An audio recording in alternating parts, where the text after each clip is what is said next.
ओम श्री वेद पुरुषाय नमः।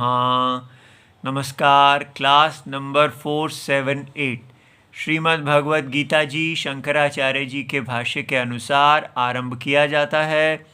ओम श्री सीता रामचंद्राभ्याम नमः। नमो गुरुभ्यः। ओम अथ काल देवताः श्री विक्रमी संवत् 2082 वैशाख कृष्ण पक्षः द्वादशी उत्तर भाद्रपद नक्षत्रं शुक्रवारः उत्तरायणं वसंत ऋतुः। ओम तत्सत्। श्री शंकराचार्याय गुरवे नमः। अपाने जुह्वति प्राणं प्राणे पानं तथा परे प्राणापानगतिरुद्ध्वा प्राणायाम परायणाः। अध्याय नंबर 4 और श्लोक नंबर 29। पुस्तक है Gita press Gorakhpur, book number 10, Shankaracharya ji के भाष्य वाली पुस्तक। अच्छा जी, तो अब हम इस नए श्लोक पे हैं और हमारा विषय क्या चल रहा है? यज्ञ। कैसे सामान्य यज्ञ को, जो उसके सारे अंग हैं, उस सारे सामान्य यज्ञ को परम सत्य ब्रह्म की उपाधि देखना। नंबर 1। तो कैसे ये सारा जगत जो है ये एक यज्ञ रूप है, माने परम सत्य आत्मा, मोस्ट फंडामेंटल रियलिटी, उसके अंदर एक शरीर आ जाता है। ये शरीर और आत्मा का जो संबंध है, यही भगवद गीता समझा रही है कि आत्मा किस प्रकार शरीरी हो जाती है। तो आत्मा हमारे अनुभव में है, शरीर हमारे अनुभव में है। इसलिए इस शास्त्र को पढ़ने के लिए दोनों का भेद देखना हमें आना चाहिए। आत्मा नित्य साक्षी रूप है, निर्विकार साक्षी रूप, और देह शरीर बॉडी सदा विकार को प्राप्त होता हुआ साक्ष्य रूप, अपने आप को स्वयं न जानता हुआ। आत्मा स्वयं अपने आप को जानती हुई। तो वो नोअर, जो आत्मा को हम जानने वाला दृष्टा, और आत्मा के शरीर को जाना गया दृश्य। अब वो एक छोटा शरीर हो या समष्टि शरीर हो, ठीक है। छोटा शरीर माने लिमिटेड, सीमित। तो जब भी हम कहेंगे सीमित, तो असीमित अपने आप ही आ जाएगा, क्योंकि सीमित माने असीमित में आपने एक सीमा की कल्पना की है। नहीं, असीमित क्यों? हम सीमित के अंदर एक सीमा देखेंगे, तो फिर ये सीमित किसके अंदर है? ये असीमित के अंदर है। कितना भी आप सीमित के अंदर असीमित, सीमित सीमित सीमित करते जाएं, लिमिटेड, एक छोटा लिमिटेड बड़े लिमिटेड के अंदर है, बड़ा लिमिटेड उससे बड़े के अंदर है, तो अंततो गत्वा फिर आपको पूछना पड़ेगा ये सबसे बड़ा लिमिटेड किसके अंदर है? अनलिमिटेड, असीमित के अंदर। इसलिए जब हम अपने आप को सीमित शरीर देखते हैं, तो असीमित शरीर के अंदर हमारा असीमित शरीर है। तो दो शरीर हमको दिखते हैं, अनंत सीमित शरीर, एक असीमित शरीर के अंदर विकल्प हैं। तो ये जो सीमित है उसको उससे बड़े व्याप्य को व्यापक के अंदर इस प्रकार यज्ञ कर देना, होम कर देना, आहुति दे देना, ये यहाँ का प्रिंसिपल है। क्या चल रहा है यहाँ चल रहा है कि आप यज्ञ में जो अग्नि में आहुति देते हैं, देवताओं को प्रसन्न करते हैं, उसको आप ज्ञान यज्ञ में बदल दीजिए। वो ज्ञान यज्ञ में कैसे बदल जाएगा? जब सीमित असीमित के अंदर प्रविलय हो जाएगा। जब आप देखेंगे कि सीमित की कोई स्वतंत्र सत्ता नहीं है, स्वतंत्र तो असीमित है। चाहे सीमित और असीमित दोनों सापेक्ष हैं, रिलेटिव हैं, लेकिन जब हम सीमित को असीमित में डाल देते हैं तो फिर असीमित भी असीमित नहीं रहता, निर्गुण हो जाता है। ठीक है, इसलिए क्या किया जा रहा है? हर सीमित को उससे सापेक्ष असीमित के अंदर आहुति दे दो। इस प्रकार ये जीवन में केवल हर चीज धीरे धीरे धीरे धीरे ब्रह्म के अंदर चली जाती है।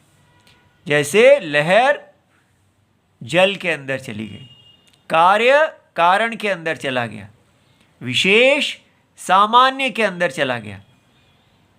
ठीक है, इस प्रकार उपाधि निरुपाधि के अंदर चली गई, दृश्य दृष्टा के अंदर चला गया। ऐसे इस प्रकार हम यज्ञ करते हुए, यज्ञ करना ही ज्ञान हो जाता है। क्योंकि ज्ञान क्या है? असत्य को सत्य के अंदर प्रविलापन कर देना, रिजॉल्व कर देना, देखना कि असत्य की कोई सत्ता नहीं है, केवल सत्य की ही सत्ता है। इसलिए ये जो दुनिया हमें दिख रही है, जो सत्य के अज्ञान के कारण एक प्रतीति आ गई है, वो प्रतीति को हम सत्य में लय कर देते हैं, सत्य में बाधित कर देते हैं, केवल सत्य ही रह जाता है। इस प्रकार का यज्ञ ज्ञान यज्ञ है। ठीक है, और ये बहुत बड़ी बात है। तो इससे पहले जो सारे यज्ञ हमने देखे हैं उसमें सब में यही प्रिंसिपल है। क्या आया कि हमने पहले श्रोत्रादीनी, अपनी सारी इंद्रियां जो हैं उनको हमने संयम की अग्नि में हवन कर दिया। तो भगवान जगत की आत्मा दृष्टा के अंदर बने रहना संयम है।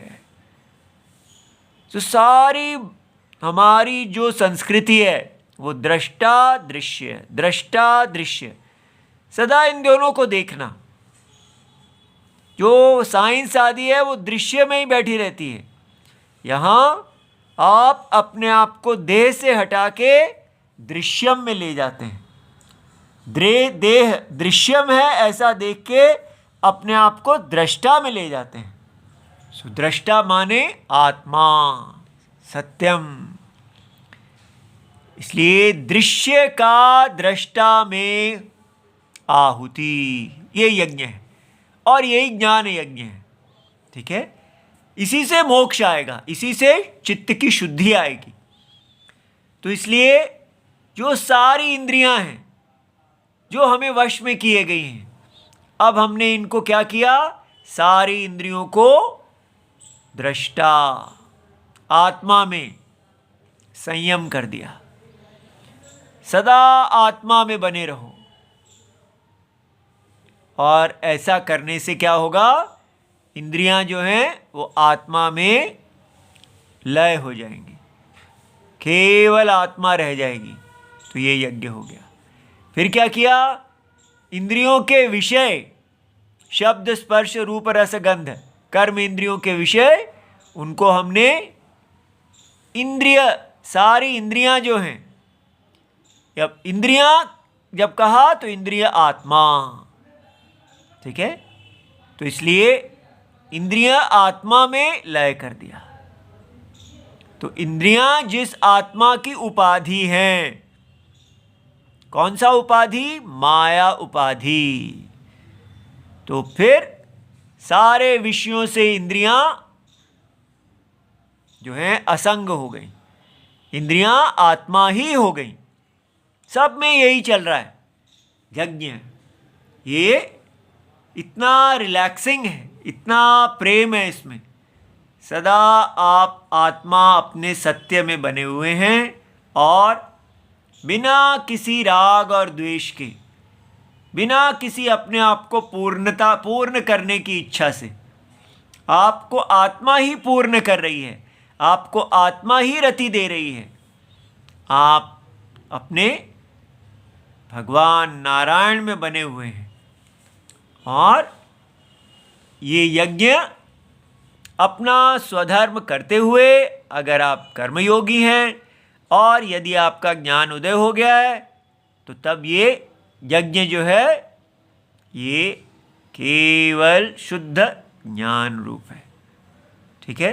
इसीलिए सर्वाणि इंद्रियाणि, इंद्रिय कर्माणि, जो इंद्रियों के कर्म हैं और प्राण कर्म जो हैं, ठीक है, वायु भरना छोड़ना इत्यादि, हर चीज को आत्मा में, आत्म संयम योग अग्नि, हर चीज को आत्मा में लय कर देना, ठीक है।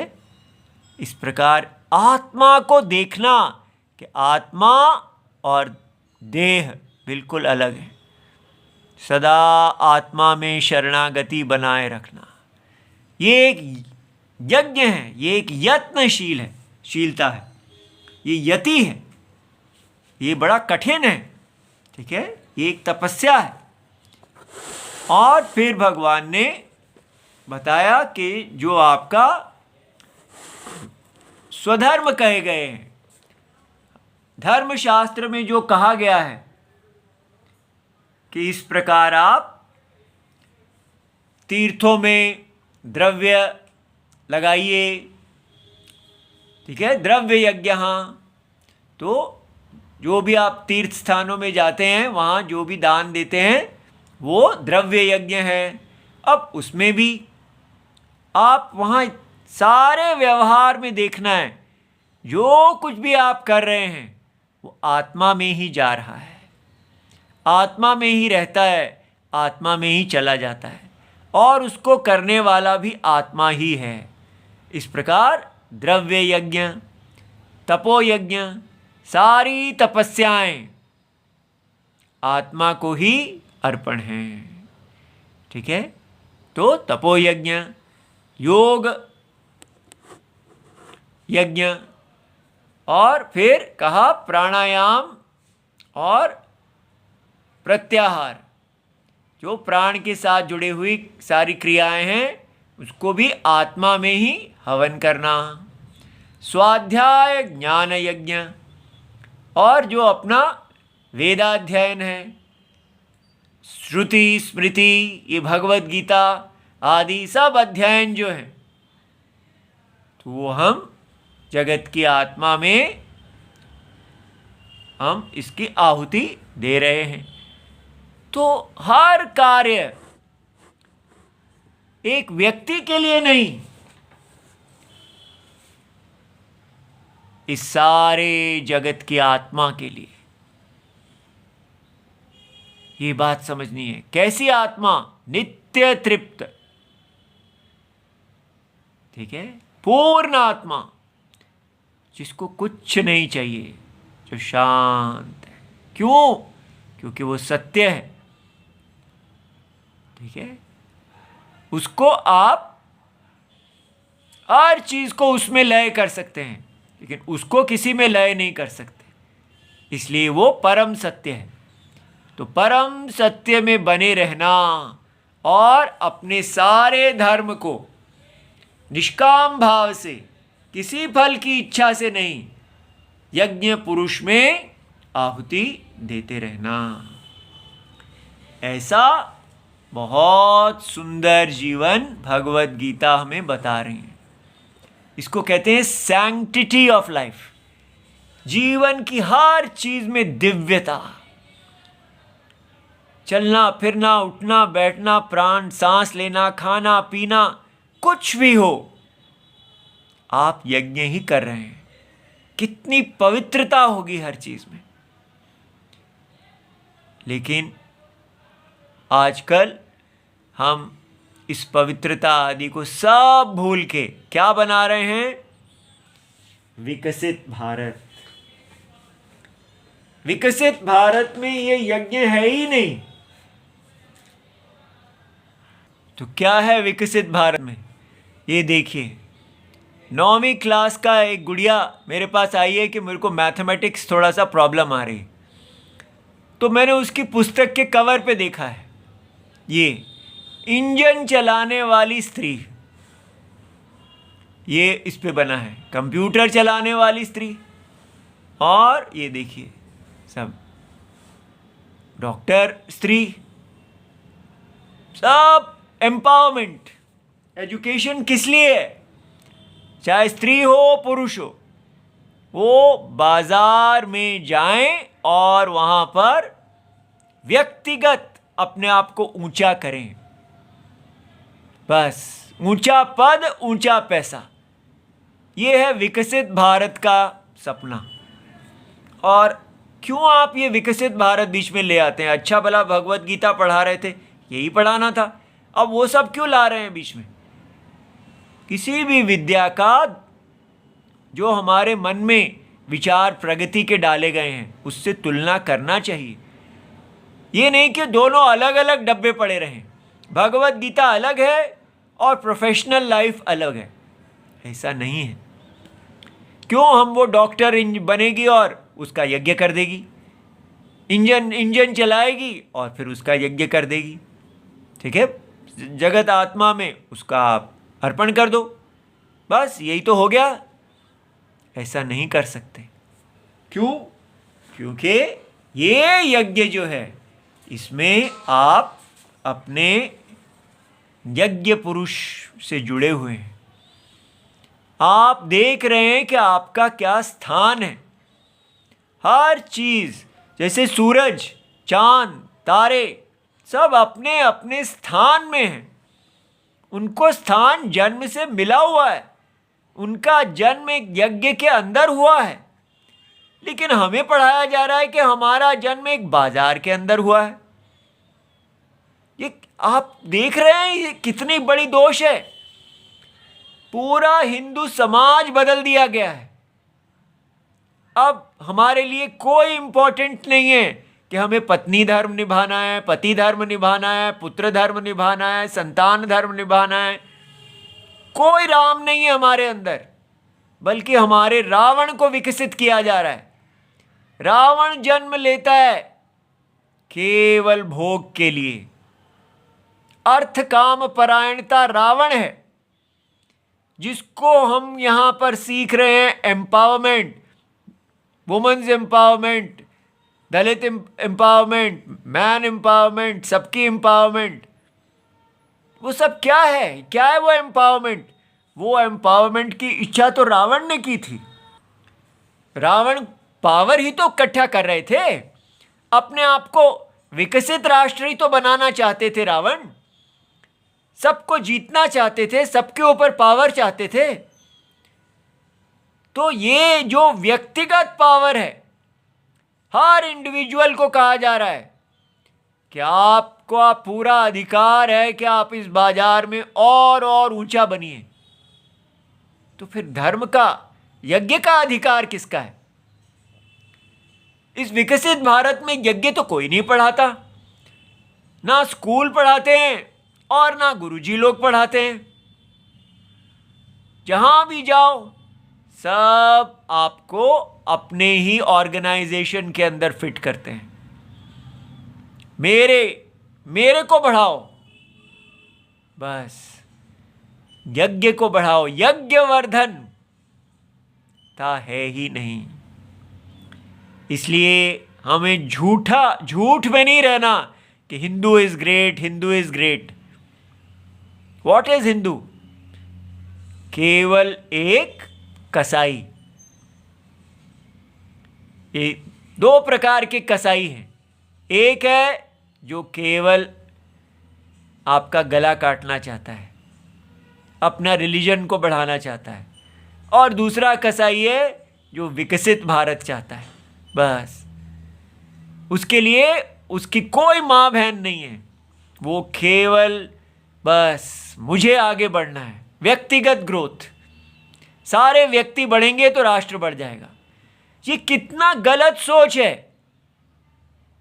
तो इसलिए देखना है कि भगवत गीता और ये दोनों इकट्ठे नहीं चल सकते। इस व्यक्ति को हम समष्टि के अंदर प्रविलापन करते हैं, ये यज्ञ है। सीमा को असीमा के अंदर प्रविलापन करते हैं। इसलिए इसको बढ़ाना नहीं है, वो रावण है, इसको इसमें रिजॉल्व करना है। क्यों ऐसा लग रहा है कि जैसे हम देखते हैं हमारा परिवार आदि, जो ये दास्य का परिवार है, हर छोटा बड़े का दास है। दास्य ही सुंदरता है यहां, और यहां कहा जा रहा है कि नो दास्य, केवल बाजार का दास्य है, बाकी इक्वालिटी, कोई किसी का दास नहीं है। और यहां छोटे भाई अपने बड़े भाई के अंदर होम करते हैं, अपने आप को यज्ञ करते हैं। हर परिवार का छोटा अपने बड़ों के अंदर अपना यज्ञ कर देता है। उसके बड़ा जो है वो उसका रक्षक है। शरणदाता और शरणागत, ये संबंध इतना सुंदर है। ऐसा कहते हैं कि एक व्यक्ति कहते हैं मैं गांव में गया, वहां पर ब्राह्मण बैठे हुए थे, तो वहां कोई शूद्र आए और वो आके उनके चरणों में बैठ गए। तो मैंने जाके कहा ऐसा नहीं होना चाहिए, इनको साथ बिठाओ। अगर तो ये पॉलिटिकल रिलेशनशिप है तब तो कोई ज़रूरी नहीं है, फिर तो क्या इक्वालिटी होनी चाहिए। लेकिन अगर वो ब्राह्मण उसके गुरुजी हैं, उनको विद्या देने वाले हैं, वेद को जानने वाले हैं, तो चाहे बाकी सारे वर्ण ब्राह्मण के चरणों में जाके बैठते हैं, गुरुजी के चरणों में बैठते हैं, उनकी शरणागत होते हैं, उनसे विद्या लेते हैं, तो इसमें क्या दोष है? ठीक है, तो बहुत ही सुंदर है। उनके साथ जाके बैठ जाना में असुंदरता है। पिताजी बैठे हैं तो बेटा उनके साथ खड़े रहते हैं, उनके साथ नहीं बैठ जाते। पत्नी है, वो अपने पति को आदर से बात करती है। ठीक है, तो ये कोई दास्य नहीं है। हर चीज में हमको सिखा दिया गया है कि आपको किसी का दास होना ही नहीं है। तो फिर प्यार क्या है, यज्ञ क्या है? यहां हम जो यज्ञ सीख रहे हैं ये क्या है कि आप अपने आप को आहुति कर दें अपने बड़े में। जो भी आपका शरण देने वाला है उसमें शरणागत जो है वो अपना यज्ञ कर दे, अपने आप को आहुति कर दे, समर्पण। सारा संबंध भारत में शरणदाता शरणागत संबंध है। ब्राह्मण सबको शरण देने वाले, मैत्रः, ठीक है, सबका मित्र। क्षत्रिय सब अपने नीचे, जो भी ऊपर से नीचे, शरणदाता शरणागत संबंध है। लेकिन हमको उल्टा ही पढ़ा पढ़ा के पति अपनी पत्नी के शरणदाता हैं, वो अपनी पत्नी के लिए प्राण भी दे देंगे। और पत्नी शरणागत है, वो भी अपने पति के लिए प्राण दे देगी। ये प्रेम है। सारा यज्ञ शरणदाता और शरणागत का यज्ञ है। तो क्यों हम उस प्रेम को छोड़ के कह रहे हैं नहीं, जीवन में होना चाहिए दो रावण। हम सब रावण हैं, अपनी अपनी महत्वाकांक्षा का हमें अधिकार है। और यही वेद है, यही हिंदुइज्म है, सबको अपनी महत्वाकांक्षा पूरी करने का समान अधिकार। कोई किसी के शरण में नहीं जाएगा, सब बाजार की शरण में जाएंगे। बाजार में जो ऊपर चला गया, जो नीचे रह गया। लेकिन स्वतंत्रता है भारत बाजार की। तो क्या है ये? क्यों नहीं देख पा रहे कि ये कितना गंदा है? सारे समाज को कसाई बना देना, हर व्यक्ति दूसरे को काटने के लिए तैयार, क्योंकि वो भोगी है, वो शरणागत है ही नहीं। वो शरणागत तभी बनेगा जब उसको चालाकी करनी है, ऑपर्चुनिज्म। ऐसे कैसा रह जाएगा समाज? कहाँ रह जाएगी प्रीति? कोई किसी से प्यार नहीं करेगा, यज्ञ होगा ही नहीं। तो इसलिए हमें दिल करता है कि हम आगे ना भागते जाएं, एक के बाद एक श्लोक करते ही जाएं और दुनिया वही की वही रहे।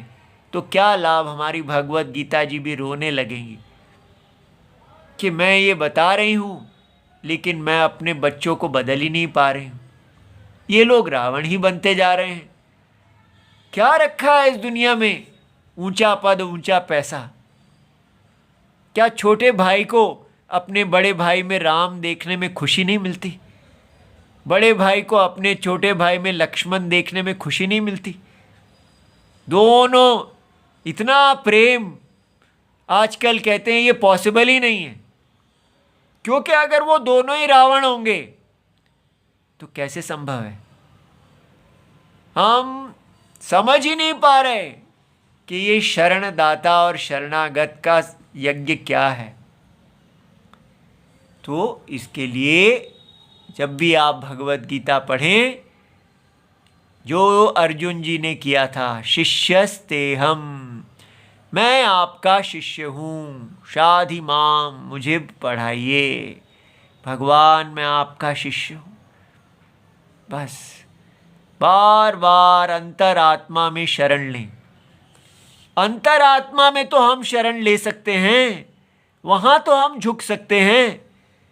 आसपास हम कहें नहीं मैं पत्नी हूँ, मैं पति के आगे नहीं झुक सकती, मैं अपने पिताजी के आगे नहीं झुक सकता, मैं भाई के आगे नहीं झुक सकता, लेकिन बाजार में अपने बॉस के आगे झुक सकता हूँ, वो तो ठीक है चलो। लेकिन राम जी के आगे तो सभी झुक सकते हैं ना। अंतरात्मा, वहाँ से शुरू करें। जब अंतरात्मा में झुकेंगे, शरण लेंगे, तो अपने आप यज्ञ आरंभ हो जाएगा। शरण लेना ही यज्ञ है। अपने इस रावण को घुला देना, रावण को राम के अंदर घुला देना, प्रविलापनम, ये यज्ञ है। ठीक है, तो अब ये श्लोक आज देखना था, देखते हैं जितना समय है। अपाने जुह्वति प्राणम। अब भगवान ये बता रहे हैं कि हमारी जो प्राण गति है, हम सांस जो बाहर लेते हैं उसको प्राण कहते हैं, अंदर लेते हैं और जो नीचे की तरफ पेट की तरफ जाता है उसको अपान कहते हैं। तो भगवान कह रहे हैं कि ये जो आपकी ब्रीदिंग है, तो इसको हम प्राणायाम का कुंभक, रेचक और पूरक बना सकते हैं। कैसे? तो अपाने जुह्वति प्राणम, तो जो प्राण है उसको आप अपान में डाल देते हैं। ठीक है, तो इसलिए अपाने, अपान वृत्तौ जुह्वति प्रक्षिपंती प्राणम, प्राणवित्ति। तो ये पूरक, पूरी हवा जो है आपके पेट में आ जाती है, तो प्राण जो है वो अपान में चला गया। तो ये पूरक नाम का प्राणायाम है। लेकिन इसको केवल प्राणायाम करके नहीं करना है, इसको यज्ञ है कि भगवान जो हैं वो अंतर अपान वृत्ति हैं। आपने ये पूरा अपना सांस आत्मा में डाला है, ठीक है, उसको शरणागति, वो उसमें घुल गया, इसको फिजिकल नहीं देखना है। इसी प्रकार प्राणे अपानम, तो प्राण में अपान, ये रेचक हो गया कि सारी अंदर की हवा आप बाहर निकाल देते हैं, ठीक है, तो रेचक प्राणायाम हो गया। और उसी प्रकार अब आप दोनों प्राणापान गति रुद्ध्वा, दोनों को आपने समान कर दिया, तो प्राणायाम हो गया। वो हो गया जो, तो पहले पूरक, रेचक और कुंभक, इस प्रकार भगवान यहाँ 3 प्राणायामों को भी यज्ञ बना रहे हैं। तो ये जो यज्ञत्व में ये समझना कि भगवान को ही अपने प्राण को अर्पण करना, ये जो योग आसनों में इत्यादि हम सीखते हैं उससे अलग है। वहाँ पर इस समय वहाँ यज्ञत्वम नहीं होता, केवल प्राणायाम होता है। इसको कल हम और अच्छी तरह देखेंगे। ओम नमो भगवते वासुदेवाय। प्रणाम।